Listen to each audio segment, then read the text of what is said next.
The DNA of the gods. The genetic trace of the ancient visitors from forgotten temples to modern laboratories.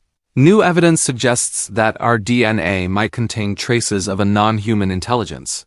Were we designed by the gods, by travelers from the stars, or by civilizations prior to our own? This documentary explores the connections between ancient genetics, creation myths, and the enigmatic remains found in different cultures around the world. Throughout history, creation myths repeat the same pattern. Beings descended from the sky to shape or teach humankind.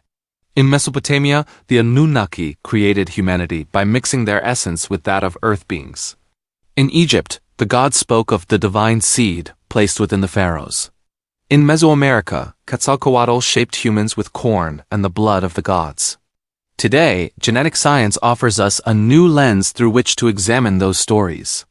There are sequences in human DNA that do not fit the known evolutionary pattern fragments that seem to come from an external or unknown source. Some geneticists have suggested the possibility of a remote intervention, a manipulation in the origins of Homo sapiens. This documentary analyzes how ancient civilizations describe the transmission of knowledge and life itself through codes, symbols, and frequencies. From sacred spirals to temples aligned with the stars, DNA may have been seen as a cosmic antenna, a bridge between worlds. Could our genetics be a living library of the cosmos? And what if, inside it, a portion of the consciousness of those who taught us to look at the sky still sleeps? The DNA of the gods is a journey through science, myth, and spirituality, a quest to decipher whether the spark of the ancient creators still persists within us. In the shadows of history, where myth and science still shake hands, one question resurfaces with force. Are we truly the exclusive product of terrestrial evolution? Or does the signature of ancient visitors reside within ourselves? This journey takes us from the dust of forgotten temples to cutting-edge genetic laboratories, inviting us to contemplate the possibility that our genes may be more than mere biology. Perhaps they are carriers of a cosmic memory, a vestige of God's travelers from other stars or civilizations older than our own. For millennia, similar stories have echoed in distant corners of the world. Along the tides of the Euphrates and Tigris, the Sumerian sages wrote about the Anunnaki, the guardians of heaven and earth, who descended in fiery craft and created humanity by mixing their essence with that of primitive beings of the earth. In Egyptian mythology, the certainty is repeated. The gods transmitted the divine seed to the pharaohs, elevating their blood to an almost stellar category. In the Maya and Aztec codices, Quetzalcoatl, the feathered serpent, molds humans from corn and sacred blood in the image of celestial beings. At first glance, these accounts may seem like poetic inventions or foundational myths. But what if they contain a forgotten clue? Were the ancients describing, in their own way, something that science is only now beginning to uncover? Modern genetics, a discipline that breaks down the fabric of life into billions of letters, now confronts us with new enigmas. Recent sequencing of the human genome has identified regions in our DNA known as the X region that do not correspond to any known variant among archaic hominids or related species. There are fragments that appear suddenly in our genetic history, with no prior evolutionary trace, as though they had been inserted into our lineage by an unknown force. Dr. Antoine Leclerc, geneticist at the Global Genome Institute, explains it this way in one of the central interviews of the documentary.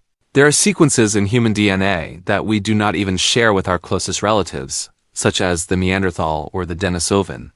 It is like finding entire pages in a book written in another language, inserted overnight. Who wrote them, and why? The X region, in particular, puzzles researchers. Its exact function remains elusive, but it is suspected to regulate key aspects of cognition and self-awareness, traits that distinguish us from other species, and that, coincidentally, ancient legends link to the divine spark granted by the gods or sky teachers.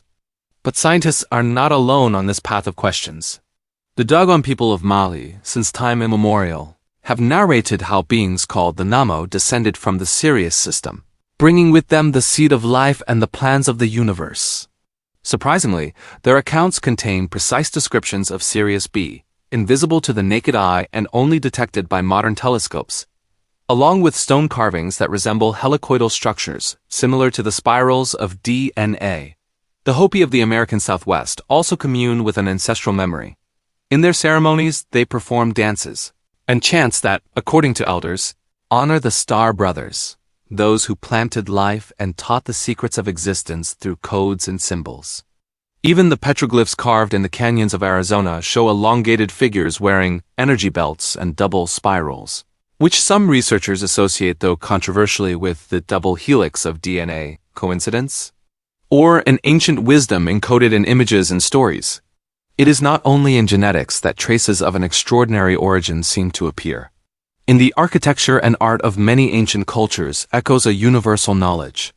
Pyramids aligned with constellations, temples whose design mirrors the golden sequence, and spiral motifs.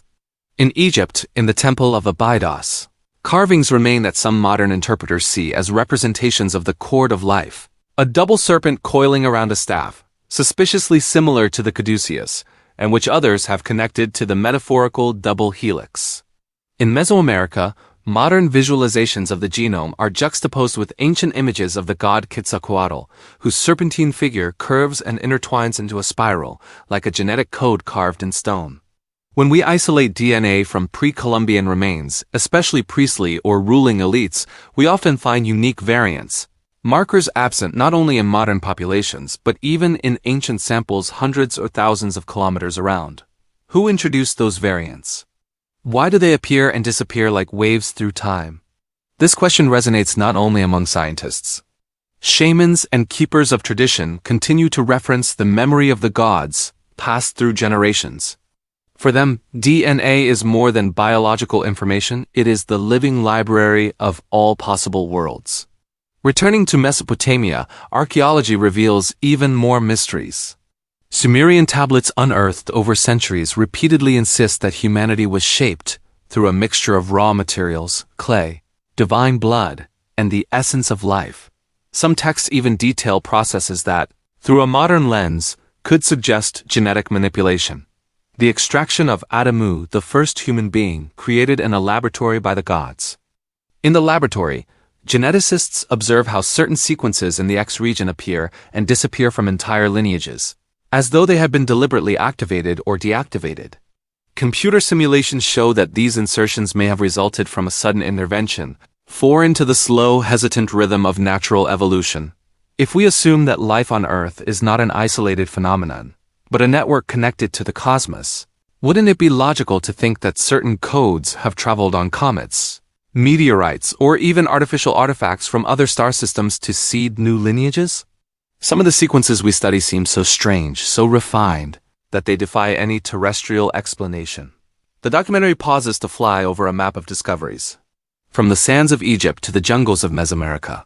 From the Dogon cliffs to the Hopi reservations of Arizona, and then to laboratories where computers shape visualizations of the genome, every finding awakens the same unfathomable question. Are we carriers of a heritage that goes beyond Earth? In ancient cultures, geometric patterns, spirals, double helixes, crossed grids emerge in ceramics, murals, and stelae as reflections of knowledge that seems to anticipate, or at least resonate with, the underlying structure of life revealed today by genetics. Testimonies from geneticists, archaeologists, and tradition bearers intertwine. Some, like Professor Ernesto Besor, claim to have located references in forgotten manuscripts to the music of DNA, chants intended to activate dormant potentials within us, as though DNA were also an antenna capable of capturing frequencies of the universe. In Dogon tradition, the transmission of knowledge is carried out through vibrational patterns, word, chant, frequency. For them, the universe and the human being are connected through a primordial language, a cosmic frequency that resonates in our genetics. In Arizona, a Hopi elder closes his eyes and sings a simple melody. According to oral tradition, that song helps awaken ancient memories in the blood of those who hear it. It is, he says, an echo of the stellar gods. But what do we do today with this heritage? What meaning does it have, in a technological world, to discover that we may carry within us the memory of ancient cosmic teachers? The documentary concludes by casting questions toward the horizon. Perhaps science will never find conclusive proof of the intervention of gods or star travelers in our genome. Or perhaps we simply do not yet know how to ask the correct question. But in every cell of our body beats the echo of those primordial stories. A spark that pushes us to look at the stars and ask, again and again, where we truly come from. Perhaps the DNA of the gods is not just a sequence of information, but the key that connects us, across space and time, with the deep mystery of the universe. And perhaps, in that ceaseless search, resides our true legacy, the ability to imagine, to doubt, and to dream of the gods, who once, according to the stories, walked among us. If you enjoyed this documentary, give us a like, ring the bell, and subscribe to Rewrite Our History.